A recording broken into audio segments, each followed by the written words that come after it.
ભરૂચ શહેરના પશ્ચિમ વિસ્તારમાં આવેલ સુંદરવન કલેક્ટર બંગલોઝની પાછળના ભાગે જ ગેરકાયદેસર માટી ખનન ચાલી રહી હોય ત્યારે વહીવટી તંત્રની બેદરકારી નહીં તો શું છે? છેલ્લા કેટલાક સમયથી ભરૂચ શહેરના પશ્ચિમ વિસ્તારમાં આવેલ સુંદરવન કલેક્ટર બંગલોઝની પાછળના ભાગે જ ગેરકાયદેસર માટી ખનન ચાલી રહ્યું હોય તો ભૂસ્તર વિભાગ અને વહીવટી તંત્ર સામે પ્રશ્ન ઊભા થાય તે તો વ્યાજબી જ કહી શકાય ને.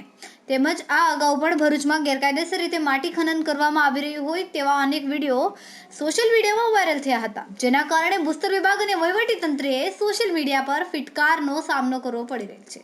ત્યારે સુંદરવન કલેક્ટર બંગલોઝની પાછળના ભાગે જ ગેરકાયદેસર માટી ખનન ચાલી રહ્યું હતું તે અંગેની જાણ પણ એક જાગૃત નાગરિક દ્વારા કરવામાં આવી હતી. જાગૃત નાગરિકે ગેરકાયદેસર માટી ખનન અંગેની જાણ કર્યા બાદ ભૂસ્તર વિભાગ એક્શન મોડમાં આવ્યું હતું અને ભૂસ્તર વિભાગે 4 જેસીબી 4 હાઈવા સહિતનો મુદ્દામાલ કબજે કર્યો હતો.